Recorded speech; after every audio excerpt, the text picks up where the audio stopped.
Breaking news, Pangulong Bongbong Marcos, binasag ang kumakalat na fake news. Viral ngayong araw ang Pangulo matapos kumalat sa social media na di umano'y kasama ang pangalan ng Pangulo sa drug watch list ng PIDEA.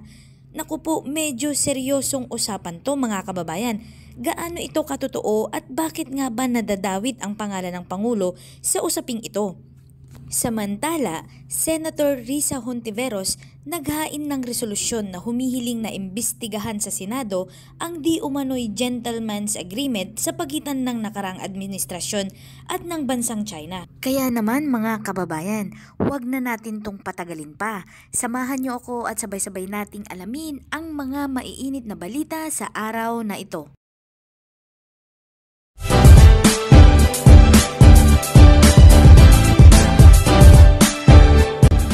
Bongbong Marcos, hot seat ngayon matapos madawit ang pangalan nito na di umano'y gumagamit daw ng bawal na gamot at di umano'y kasama daw ang Pangulo sa drug watch list ng PIDEA. Ito ay matapos maipakalat sa social media ang dalawang litrato ng mga dokumento. Ang isa ay ang authority to operate at ang isang pre-operation report na may parehong petsa ng March 12, 2022. Agad namang pinabulaanan ng Philippine Drug Enforcement Agency o ang PIDEA ang mga maling dokumento sa mga kumakalat sa social media. Ayon sa PIDEA, sinuri nila sa pamamagitan ng Plans and Operation Report Management Information System o ang tinatawag na PORMIS at nalaman nila na walang gaanong operasyon ang nakalag sa nasabing petsa. Ang isang kritikal na tampok ng PORMIS ay hindi maaaring ipasok o pakialaman ng isang tao ang mga naitalang operasyon. Sinabi pa ng PIDEA na ang lahat ng dokumento bago ang operasyon ay selyado at naitala sa database nila. Tinitiyak nito ang integridad ng sistema ng PIDEA at tinatanggal ang mga anumang pagdududa tungkol sa data na nilalaman nito. Dinagdag pa ng PIDEA na sa panahon kung saan ang artificial intelligence ay maaring makabuo ng mga makatotohanang mga peking video, huwad na dokumento at kamanghamanghang pag-aangkin ng pagkakaroon ng insider information, ang publiko ay binabalaan na maging mas maingat sa paniniwala sa mga naturang fake news. Agad namang dinipensahan ni Department of Interior and Local Government Secretary Benhur Abalos ang Pangulo sa isyu na ito at hinimok ang publiko na huwag basta-basta paniwalaan ang mga kumakalat na fake operational document na pinapalabas na naroon ang pangalan ng Pangulong Marcos sa drug list ng PIDEA. Ito ay ayon kay Abalos at dahil mismong PIDEA na daw ang nagsabing peke ang mga nasabing dokumento na isinasa publiko ng mga vlogger at kilalang kritiko ng presidente. Para sa aking personal na obserbasyon naman mga kababayan, paano sasabing nasa drug watch list ang Pangulong Bongbong Marcos, maayos naman ito mag-speech, kaya naman niyang makipagsabayan sa mga leader sa iba't ibang bansa. Maayos ang kanyang mga planning system. Maayos din ang pakikitungo sa mga business icon sa loob at labas ng Pilipinas. At sa katunayan nga hindi na mabilang na bilyon-bilyong mga proyekto ang kanyang mga naidil na. At higit sa lahat mga kababayan, nakikita ko naman na may malasakit talaga siya sa bayan dahil iniisip niyang mabuti ang kapakanan ng bawat Pilipino. At kung totoong kasama ang Pangulo sa drug watch list ng PIDEA, malamang hindi ito makakapag-isip ng matino at malamang sa asta pa lamang niya ay makikita na. Matatanda ang ilang beses na ding nagpasa ng result ng drug test ang Pangulo matapos nga ang hindi matigil-tigil na akusasyon sa kanya. Matatanda ang nag-post noong January 2024 ang PIDEA at sinabing kailanman ay hindi napasama sa drug watch list ang pangalan ni Pangulong Bongbong Marcos sa kanilang listahan. Ito ay matapos akusahan naman siya ni dating Pangulong Rodrigo Duterte na bangag at drug addict daw ang Pangulo na kinalaunan ay binawi din ito ng dating Pangulong Duterte. At ngayong presidente na bangag natin ang presidente. Kayong mga military, alam ninyo yan.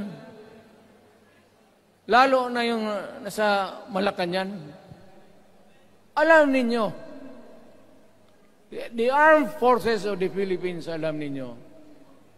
May drug addict tayo na presidente, putang inang yan. Akong sinabi na ganun. Mama, You have to, even if you kill me 1,000 times, wala akong sinabi na.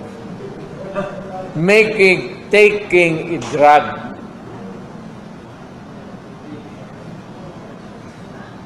Pero kung sabihin mo, addict, wala akong sinabi na ganun. Patayin ako ni Marcos niyan. Maawa ka naman sa akin.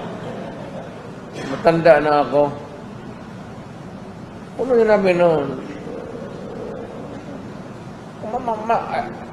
If I can say it for to Marcos, I can say it for all.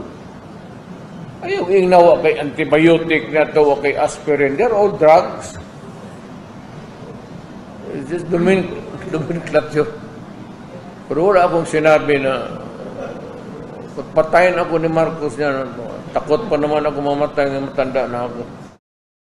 Samantala, sa kabilang balita naman mga kababayan, naghain ng resolusyon si Senator Risa Hontiveros na humihiling ng investigasyon ng Senado sa di umano'y gentleman's agreement sa pagitan ng nakaraang administrasyon at ng bansang China. Inihain ni Senator Hontiveros ang panukalang Senate Resolution No. 892 na humihiling sa kanyang mga kasama sa Senado na imbestigahan ang sinasabing gentleman's agreement sa pagitan ni dating Pangulong Rodrigo Duterte at Chinese President Xi Jinping na nagsisilbing hadlang sa pagsasaayos ng BRP Sierra Madre sa West Philippine Sea. Iginiit ni Hontiveros na kung totoo daw ang kasunduhan, mukhang sinuko na nga daw ni Pangulong Duterte ang teritoryo ng Pilipinas. Ito ay matapos aminin ng dating presidential spokesman ni Duterte na si Attorney Harry Roque ang isang gentleman's agreement na namamagitan kay Duterte at Xi Jinping na hindi magdadala ang mga barko ng Pilipinas ng construction materials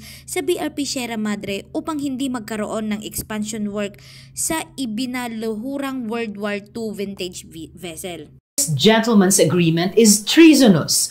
Kung totoo itong kasunduan, mukhang isinuko nga ni Duterte ang teritoryo ng Pilipinas. China is already all around us, sa telecom, sa national grid, sa karagatan, at tila lalong pinalakas ni Duterte ang China sa kasunduang di umanong pinasukan niya. It is our duty to fortify the BRP Sierra Madre.